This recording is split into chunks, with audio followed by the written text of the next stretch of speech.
우리 군은 심각한 병력 절벽에 처해 있는 게 현실입니다. 병사가 모자라서 군무원이 보초를 서기도 하고요. K9 자주포가 병사보다 많다는 농담은 이제 더 이상 농담이 아니라고 합니다. 10대 중에 3대는 조종수가 없어서 훈련하더라도 훈련에 쓸 수 없는 그런 상황이다라는 것이고, 지금 그래픽 보이시죠? 한국군의 병력 추이입니다. 2025년에 50만 명으로 표시가 되어 있긴 합니다만 실제 병력은 35만 명 수준이라고 합니다.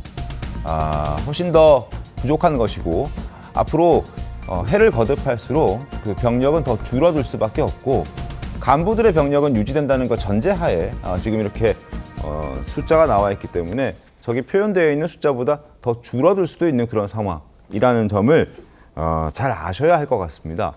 자, 아무리 최첨단 무기를 갖는다 하더라도 사람이 없는 상황이라면 그 무기는 무용지물 아니겠습니까? 그렇죠. 결국은 전투는 사람이 하는 것이고, 네. 고지에 깃발 꼽는 거는 보병들이거든요. 그러니까 필수적인 병력이라는 건 항상 어느 정도 유지가 되어야 되는데 우리는 지금 병력이 급격하게 빠지고 있어요. 그거에 대해서 이재명 대통령도 SNS에 쓰셨던데 그 수치가 정확하지 않습니다. 왜냐하면 우리나라가 지금 상비군이 45만 대 128만이에요. 네. 엄청나게 차이 나잖아요. 근데 그게 예비군 260만 명이 있기 때문에 걱정 없습니다. 이렇게 하셨거든요. 근데 왜 북한의 예비군은 숫자를 언급하지 않으시는가? 북한 예비군은 762만이에요. 우리보다 3배 정도 많더라고요. 그렇죠. 그리고 사실 북한은 여군도 있고 복무기간이 7년, 10년 이런 식이기 때문에 그냥 모두가 다 전투 가용 자산이다 이렇게 볼 수 있거든요. 네. 근데 이거를 뭐 드론이나 이런 걸로 해결한다. 북한은 드론이 없습니까? 그래서 그 첨단 무기에 대해서 비교하자면 북한은 또 핵무기가 있잖아요. 네. 그러니까 아까 세계 5위의 강군이다 뭐 이렇게 됐는데 그 평가에는 다 재래식 무기만 기준으로 했는데 쉽게 말해서 이 중에서 변호사, 남자 가중치 두면 제가 1등일 수밖에 없잖아요. 그런 식이에요. 그러니까 지금 핵무기 보유국이 우리나라보다 밑에 순위, 영국이나 프랑스가 밑에 가 있는 거는 그런 식으로 그냥 평가 요소가 다르기 뿐이지 유리한 자료만 갖고 와서 안심하십시오라는 네. 건 좀 무책임하게 보일 수가 있는 것이죠. 그리고 이거를 굴종적 사고다라는 것으로 얘기해놓고 논란이 일으니까 이거에 대해서 너무 확대 해석하지 말라 이렇게 하잖아요. 근데 그 굴종적이라는 표현 자체가 굉장히 정치적이고 선동적인 말이거든요. 그런 표현을 하시면 안 되죠. 그래놓고 논란이 따르는 거에 대해서는 또 얘기하지 말라 이렇게 하면 안 되는 게 애초에 그런 표현 자체가 주한미군에 대한 부정적인 시각을 쌓고 외교적인 마찰을 쌓고 국민에게 불안감을 줄 수 있습니다. 왜냐? 굴종적인 사고가 아니라 전략적 사고거든요. 그러면은 독일이랑 일본은 굴종하는 나라라 가지고 미군이 주둔을 하고 있습니까?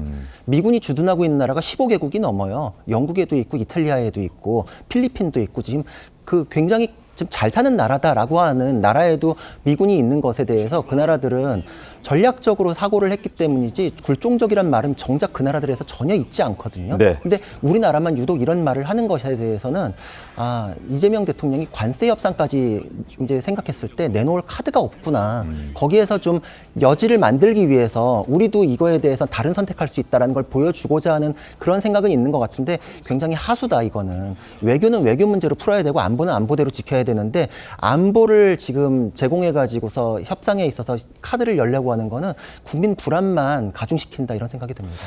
정호상 논설위원님, 지금 앞서 잠깐 소개를 해드렸는데 참 이 국방 병력이 절벽 현상에 처해 있다는 현실 참 암담하고 걱정스럽다는 생각도 드는데, 병사가 모자라서 군무원이 보초를 선다? 그러면은 문제가 심각한 거잖아요. 그리고 K9 자주포가 여러 대 있지만 이걸 실제로 몰 수 있는 조종수는 극히 드물다. 30%는 일단 훈련을 하더라도 쉰다라는 거고, 사단급 이상의 어떤 부대들도 지금 통폐합되고 있다는 이런 상황들, 이건 심각한 거 아니겠습니까? 예, 현재의 병력 그 절벽 네. 이 문제는 크게 두 가지입니다. 뭐 여러분이 다 알고 있는 문제지만 첫 번째는 저출생 문제입니다. 인구, 네. 인구 자체가 줄고 있기 때문에 당연히 병력도 주는 거죠. 네. 근데 지금 저희가 간과하고 있는 문제는 뭐냐면 매번 선거를 할 때마다 우리나라 그 병역 그 기간이 축소됐습니다. 네. 현재 18개월입니다. 네. 18개월이면 뭐 약간 농담 비슷하게 하다 보면 6개월 동안 입대 준비하고 네. 6개월 동안 전역 준비하고 이러다 보면 실제적으로 군 생활하는 거는 뭐 얼마 되지 않는 12개월 동안 준비만 하다가 실제 이제 일 할 만하면 바로 제대한다는 거 아닙니까? 네. 그래서 지금 여러 가지 뭐 대안들이 나오고 있겠지만 지금 현재 병력 절벽의 문제를 해소하기 위해서는 정치권이 더 이상 이제 앞으로 이 병역 그 개수, 이 병역의 기간을 가지고 더 이상 그 출혈적인 경쟁을 하지 말자라는 신사협정을 할 필요가 있을 것 같습니다. 네. 사실 뭐 18개월을 더 이상 줄일 수도 없어요. 이제 뭐 어떻게 줄이겠습니까? 이제 그렇기 때문에 이 병역 문제를 가지고 정치권이 더 이상 이 의미 없는 경쟁을 하지 말자라는 어떤 네. 그 선언을 할 필요가 있고요. 두 번째는 뭐 저출생이라는 현실을 인정한다면 어차피 정말로 그 오랫동안 군에서 남아서 실제적인 전투력을 확보할 수 있는 네. 간부들을 제대로 육성을 해서 이들이 군에서 오랫동안 생활을 할 수 있게끔 할 수 있는 환경을 만들어줘야 됩니다. 월급도 그건 좀 뭐냐면 올려주고 뭐 여러 가지 것들. 첫 번째는 월급이지만 네. 두 번째는 그들의 어떤 명예 문제 네. 이런 것들에 있어서 사실 우리나라 군인들이 아주 박봉 속에 되게 어려운 환경 속에서 근무하고 있다는 건 다 알고 있지만 그분들의 그 사명감도 과연 그런 박봉에 걸맞는 우리가 어떤 존중을 해주고 있느냐 이런 문제를 봤을 때는 아마 그분들이 거기에 동의하기가 어려울 겁니다. 그래서 네. 그분들에게 그리고 군 간부들이 자긍심을 갖고 일할 수 네. 있는 대접을 하고 사회적으로 우대를 해주고 그래서 그분들이 최대한 오랫동안 군 생활을 할 수 있는 또 사회적 분위기를 만들어주는 게 군 병력 그 지금 절벽 문제에 대한 현실적인 해결 문제인 것 같고 그 다음에 뭐 여성의 뭐 군입대 문제라든가 뭐 이런 문제들도 중장기적으로 검토를 해볼 필요가 있는 문제인 건 사실입니다. 알겠습니다. 요즘 병장 월급 굉장히 높잖아요. 근데 하사, 부사관, 하급 부사관의 월급과 거의 비슷하기 때문에 이 사람들이 굉장히 많이 군대를 나오려고 한다는 목소리가, 우려의 목소리가 있습니다. 그런 부분도 좀 체크해 줘야 된다라는 말씀을 해 주셨고요. 그리고 국회 국방위원장을 맡고 있는 성일종 의원을 포함해서 국민의힘 의원들도 지금 이재명 대통령이 지적했던 굴종적이라는 그 표현, 자주 국방에 대한 그 표현, 비판의 목소리를 내고 있습니다. 박정원 의원도 이재명 정부가 탈탈 털리고도 큰 소리를 치고 있다. 자주 국방, 이건 핵을 가졌을 때만 가능한 이야기다라는 지적했고요. 성일종 국방위원장 역시 핵 앞에 경제력, 우월한 재래식 무기가 무슨 소용이 있느냐. 자주 국방, 듣기엔 좋지만 핵 보유 현실에 무감각한 것이다.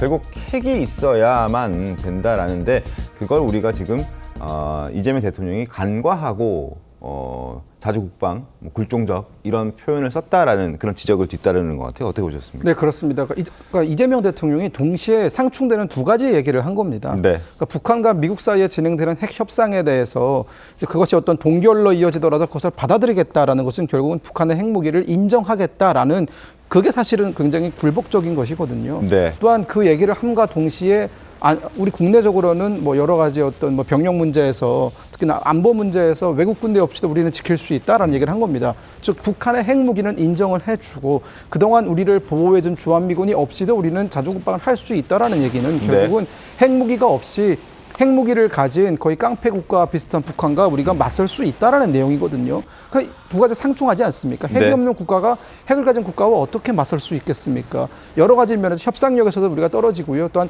안보 총체적인 어떤 그 역량 면에서도 절대적인 차이가 발생할 수밖에 없습니다. 그렇기 때문에 한 가지 얘기를 좀 했으면 좋겠다라는 네. 그런 좀 바람이 있습니다.